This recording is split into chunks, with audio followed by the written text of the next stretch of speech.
మన ప్రాంతం మన వార్తలు మీ లష్కర్ ఎస్సీబీ న్యూస్లో మీరు మా ఛానల్ సబ్స్క్రైబ్ చేసుకున్నారా?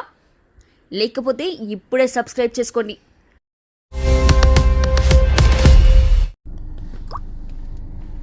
సికింద్రాబాద్ బోయినపల్లి మార్కెట్కు సంబంధించి ఒక బ్రేకింగ్ న్యూస్ చూస్తున్నాం. బోయినపల్లి మార్కెట్లో హమాలీలు వ్యాపారులు ఒక్కసారిగా ఆందోళనకు దిగారు. బోయినపల్లి మార్కెట్ వ్యవసాయ శాఖ అధికారి వెంకటేశ్వర్లు తీరుపై మార్కెట్ హమాలీలు వ్యాపారులు వ్యవసాయదారులు ఆగ్రహాన్ని వ్యక్తం చేస్తున్నారు. ఈ బోయినపల్లి మార్కెట్ లో గత 7-8 రోజులు వస్తుంది, చెత్త ఎత్తడం లేదు. ఈ చెత్త అట్టే నిలవకుంది, దగ్గరగా రోడ్డు మీద దాకా వచ్చేసింది. రాత్రి డ్యూటీ వండాలంటే భయం వేస్తుంది సార్. దుర్వాసన బాగా వస్తుంది, దోమలు కుడుతున్నాయి. మలేరియా డెంగ్యూ వ్యాధితో మా దుకాణంలో 2-3 గ్రామాల్లో పనికి రావాలనేది సార్. రాత్రి డ్యూటీ రావాలంటే భయపడుతున్నారు సార్. తెలంగాణ రాష్ట్రంలోని అతిపెద్ద మార్కెట్ గా ప్రసిద్ధిగాంచిన కంటోన్మెంట్ బోయినపల్లి మార్కెట్ కు సంబంధించి ఒక బ్రేకింగ్ న్యూస్ చూస్తున్నాం. బోయినపల్లి మార్కెట్ లో గత కొన్ని రోజులుగా కూరగాయల వ్యర్థ పదార్థాలను తొలగించకపోవడంతో గుట్టలుగా డంపింగ్ యార్డ్ ను తలపించేలా చెత్త చేరుకుపోయింది. రోడ్డుకు మధ్య వరకు చెత్త డంపింగ్ యార్డ్ గా మారడంతో ఈగలు దోమలు దుర్వాసంతో మార్కెట్ కు వచ్చేవారు రోగాల బారిన పడుతున్న పరిస్థితి నెలకొంది. హమాలీలు డ్యూటీ చేయలేని పరిస్థితి నెలకొందని ఆగ్రహాన్ని వ్యక్తం చేస్తున్నారు. తీవ్రమైన దుర్వాసంతో రాత్రి సమయంలో ఉండలేకపోతున్నామని ఆవేదన వ్యక్తం చేస్తున్నారు.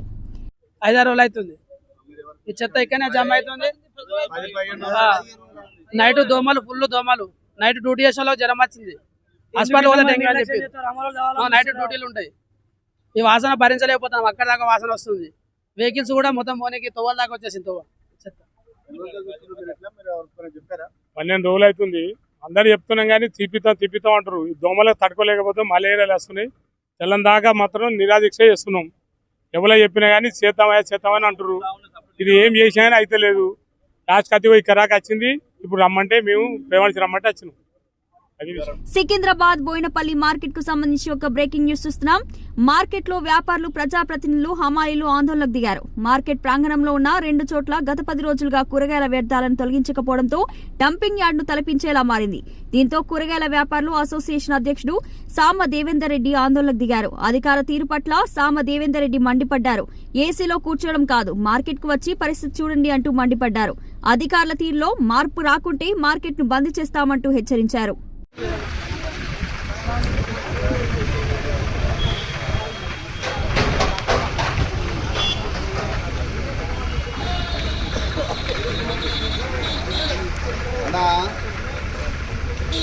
మీరు చెత్త ఎత్తలేరు, మేము 11 గంటలకు ధర్నా చేస్తున్నాం మీ దగ్గర. ఇప్పుడు అందరూ అమ్మాలి అందరం కలిసి మేము అమ్మాలి వాళ్ళం ఇప్పుడు మార్కెట్ తిరుగుతున్నాము. ఇక నా ప్రెస్ వాళ్ళు వచ్చి మాజీ చైర్మన్ ఇంకా పర్యవేక్షణ చేస్తూ చూస్తున్నాను. మొత్తం మొత్తం చూపిస్తున్నాము. 11 గంటలకు ధర్నా చేస్తున్నాము. కాకపోతే చిన్న ఉంటే మాత్రం 2 రోజులు మార్కెట్ బంద్ చేస్తున్నాము.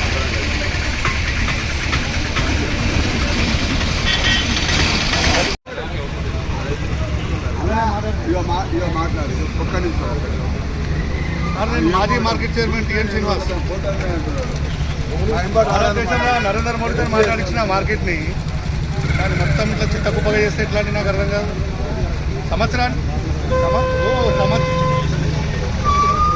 సంవత్సరానికి 13 కోట్ల రూపాయల ట్యాక్సులు కడతారు గవర్నమెంట్కి. మీరు ఆ చెత్త తీయకపోతే ఎట్లా నాకు అర్థం కాదు.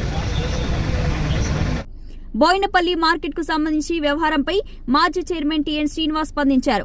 హమాలీలకు వ్యాపారులకు మద్దతుగా నిలిచారు. తమ హయాంలో ప్రధానమంత్రి నరేంద్ర మోడీ బోయినపల్లి మార్కెట్ ను మెచ్చుకున్నారని, ప్రస్తుత కాంగ్రెస్ ప్రభుత్వం హయాంలో మార్కెట్ పరిస్థితి ఇంత దారుణంగా మారడంపై ఆగ్రహం వ్యక్తం చేశారు. కాంగ్రెస్ ప్రభుత్వం విఫలమైందని, మార్కెట్ కమిటీ ఫెయిల్ అయిందని, నియోజకవర్గ ఎమ్మెల్యే పనితీరు ఇలా ఉందంటూ టిఎన్ శ్రీనివాస్ ధ్వజమెత్తారు. మార్కెట్ లో ఉన్న వారికి మద్దతుగా తమ ఆందోళనలు కొనసాగుతాయని టిఎన్ శ్రీనివాస్ తెలిపారు.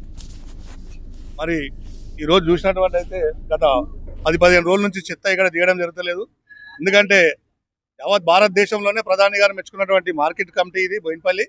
సో ఇంత పెద్ద చెత్త ఈ విధంగా ఉండడం అందరూ కూడా నాకు కంప్లైంట్ చేయడం వల్ల నేను ఈ రోజు వచ్చి ఇక్కడ విజిట్ చేయడం జరిగింది.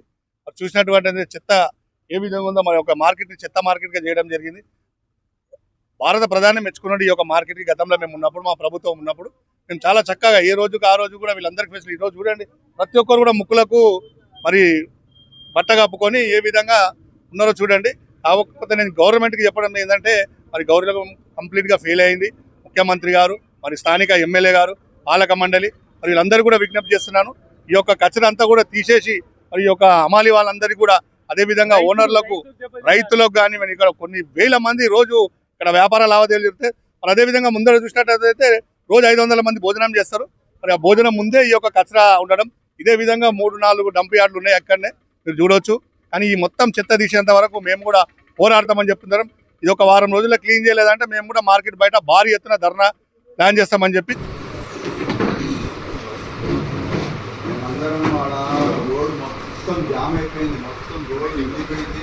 సార్కు ప్రత్యేకంగా అన్ని తెలిస్తే కూడా సార్ 10 సార్లు ఫోన్ చేసినా కూడా వస్తున్నా అని చెప్పి రాలేదు. అంటే మా మీద ఎందుకు వచ్చారు సార్, మేము బాధపడుతున్నాము. మా బాధ ఏంటి అంటే మీకు ప్రత్యేకంగా ఉద్దేశంతో తప్ప మొత్తం గుంటలు అయిపోతున్నాయి. రిలీజ్ కాలేదు, దాన్ని మాట్లాడుకుంటే అయిపోతుందని చెప్పి మళ్ళీ పిలిచి వేరే అందుకే నా సొంత డబ్బులు ఇచ్చిన చెప్తాను. మళ్ళీ ఇప్పుడు పిలిచి మాట్లాడినా ఇవాళ కూడా రమ్మని చెప్పి నేను మళ్ళీ డబ్బులు ఇస్తాను.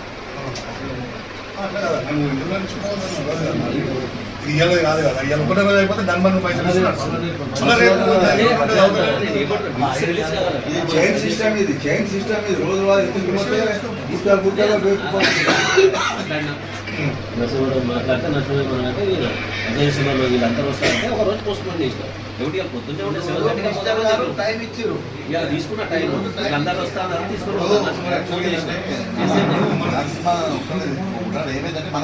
అదే అందు గురించి ఒక రోజు పోస్ట్ పోన్ చేసిన అంటున్నా నేను. మీరు వస్తున్నారు అని చెప్పింది నాకు రాత్రి 9:30కి ఏం చెప్పిందంటే సీట్లు కూడా వస్తున్నారన్న. సీట్లు కూడా వస్తున్నారంటే నేను చెప్పిన సరే ట్యూస్డే పెట్టేద్దాం. కాదన్న, ఇప్పుడు మాకు ఇప్పుడు అమ్మాయి వాళ్ళు దగ్గర 3,000 మంది ఉంటే 15 మంది వచ్చారు పనికి. తగ్గిన 15 మంది రాలేదు. 15 మంది. అందరికీ నమస్కారం. ఈ చెత్త అనే ప్రాబ్లం కొన్ని మంత్స్ నుంచి నడుస్తుంది. ఇది నా సొంత డబ్బులతో కూడా నేను క్లీన్ చేయించాను. అయినా రోజు ఎక్కువ వెజిటేబుల్స్ వస్తున్నాయి. ఈ వార్ వల్ల కొన్ని అమ్ముడు పోలేదు, హాస్టళ్ళు బంద్, హోటళ్ళు బంద్, దానివల్ల కూడా కొంచెం ఎక్కువ ఉన్నాయి. కాబట్టి ఈ కాంట్రాక్టర్ రావట్లేదు. వేరే కాంట్రాక్టర్ని కూడా మాట్లాడిన ఎంత త్వరగా అయితే అంత త్వరగా ఈ సమస్యను పరిష్కరించారు. మన ప్రాంతం మన వార్తలు మీ లష్కర్ ఎస్సీబీ న్యూస్లో మరింత వేగవంతంగా ఏ రోజుకా రోజు వార్తా ప్రసారాలు. సికింద్రాబాద్, సనత్ నగర్, కంటోన్మెంట్ ప్రాంతాల్లో జరిగే వార్తలను ఎప్పటికప్పుడు వీక్షించండి. మీరు మా ఛానల్ సబ్స్క్రైబ్ చేసుకున్నారా? లేకపోతే ఇప్పుడే సబ్స్క్రైబ్ చేసుకోండి.